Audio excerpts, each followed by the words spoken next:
des véhicules. Donc du coup, ils mettent en danger les piétons aussi. Donc c'est vraiment un point qui est extrêmement dangereux pour toutes les mobilités douces. Il y a 3 fils sur ce pont. On pourra éventuellement en banaliser une pour faire une piste cyclable bidirectionnelle. On ne voit pas ce qui empêche de le faire. Sinon, on pourrait aussi faire une passerelle à côté dédiée aux mobilités douces. Il y a plusieurs possibilités qui existent. On en a déjà parlé avec le département, mais là, ils ont décidé de repousser les études au calendrier grec. Ça devait être le point prioritaire pour 2025, c'était ce qu'ils nous avaient annoncé l'année dernière, mais c'est repoussé au plus tôt au prochain plan pluriannuel d'investissement, c'est-à-dire en 2028, simplement les études. Donc on trouve ça vraiment scandaleux. D'après le baromètre vélo de cette année 2025, c'est le point le plus dangereux de l'agglo. Tout le monde considère que c'est le point noir de l'agglo, et pourtant rien n'est fait. En plus, il est situé sur 2 autoroutes à vélo du fameux réseau de vélo d'Île-de-France. Donc deux voies qui sont la V4, V4 qui vient de Paris en passant par Saint-Germain, Conflans, Cergy et Pontoise, et donc il doit passer par ce pont. Normalement, cette V4 doit être finie en 2025. Et puis elle fait aussi partie de la V6 elle doit être terminée en 2030 et pour lequel on a des réunions, des études, etc. Donc qu'est-ce qu'ils attendent quand il y a un accident ou quoi on est vraiment atterrés, donc on est là tous, on va manifester notre mécontentement. Bon, j'en dirai peut-être un peu plus après si vous voulez. On va passer sur le pont avec la banderole et les vélos. Merci.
Ouais.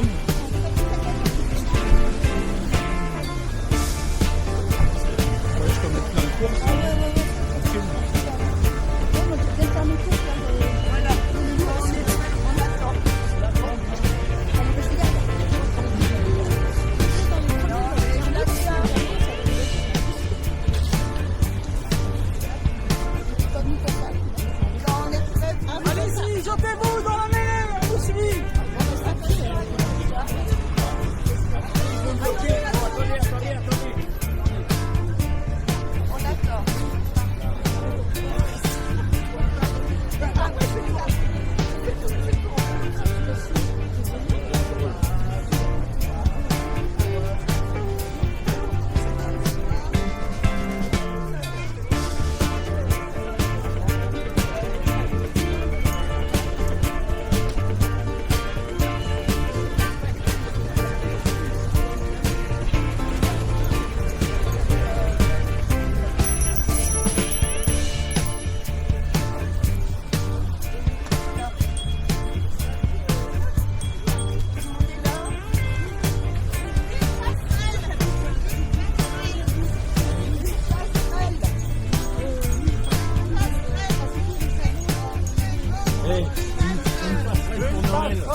On fait le tour du rond-point.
Plus de vélo.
Oui, oui.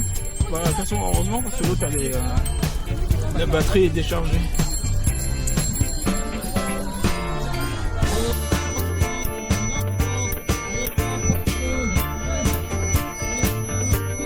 On avance, on n'a pas besoin d'essence.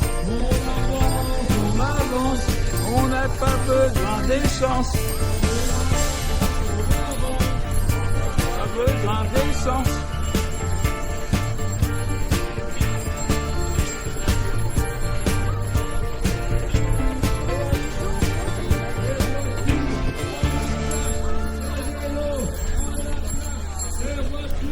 À la casse, les vélos à la place. Une passerelle pour les... Oh, j'ai pas fait.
Le réveil a sonné, il est l'heure de remettre à zéro les compteurs. Tant qu'il y a de la lutte, il y a de l'espoir. Tant qu'il y a de la vie, il y a du combat. Tant qu'on se bat, c'est qu'on est debout. Tant qu'on est debout, on lâchera pas. La rage de vaincre coule dans nos veines. Maintenant tu sais pourquoi on se bat. Notre idéal, bien plus qu'un rêve. Un autre monde, on n'a pas le choix. On lâche rien, on lâche rien. On lâche rien, on lâche rien. On lâche rien, on lâche rien. On lâche rien, on lâche rien. On lâche rien, on lâche rien. On lâche rien, on lâche rien. On lâche rien, on lâche rien. On lâche rien, on lâche rien.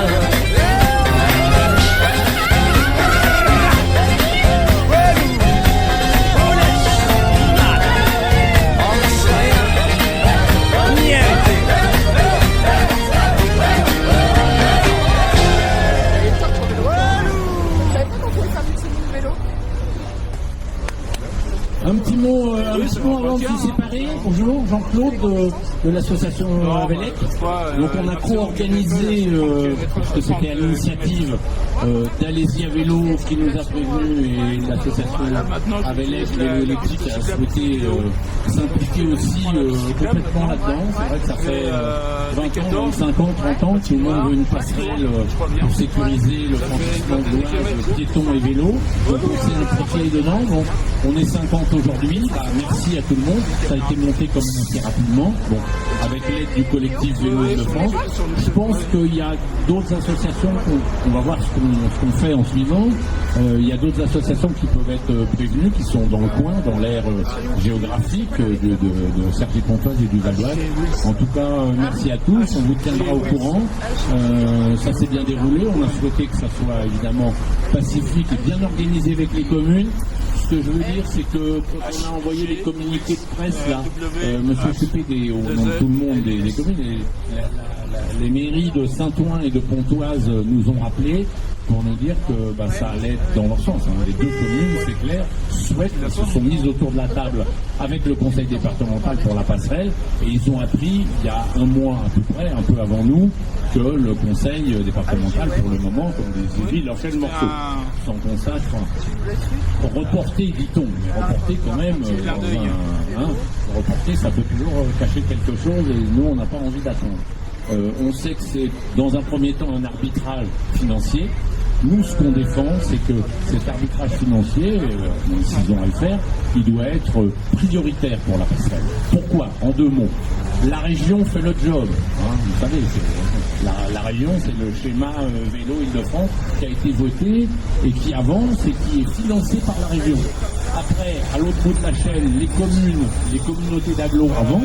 Sincèrement, il y a des pistes cyclables de l'autre côté, de ce côté-là, partout.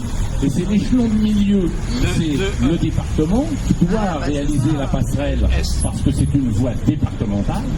Ceci dit, pour ce faire, il aura des gros financements de la région, donc c'est pas le département qui paye tout, mais c'est lui qui est en charge de l'affaire, c'est la loi qui dit ça, les compétences. Et c'est l'échelon qui justement est manquant aujourd'hui, enfin on se retire. Alors, le contexte global avant, des deux côtés, on ne suit pas et on en fera. Et le point noir, donc c'est inacceptable. Ça doit pour nous être un arbitrage prioritaire. Voilà, parce que les choses avancent. Donc voilà pour vous dire un peu les choses. Il faut des fois bien expliciter les choses et les arguments. Merci à tous, on s'est en courant et puis à vélo et à piéton et à pied pour plus de sécurité. Merci à tous. Alors grâce à ce mouvement-là qu'on a lancé depuis quelques jours, quelques semaines, les communiqués de presse qu'on a envoyés aux Parisiens, à la Gazette et qui ont bien été relayés dans les journaux, les mairies aussi qui nous soutiennent. On a déjà obtenu du département qu'on aura une réunion avec eux, avec le collectif vélo et les associations locales.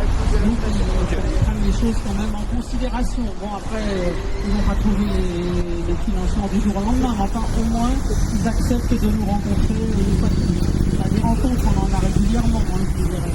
Et bon, voilà, donc c'est quand même déjà une première avancée.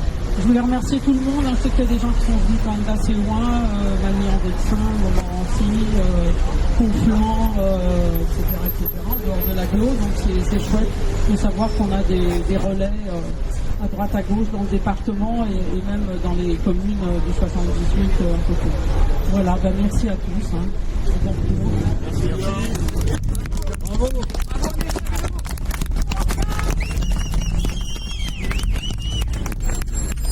On a laissé la banderole accrochée là, en perçant des trucs blancs à cause du vent, donc on va voir si elle tient un petit moment.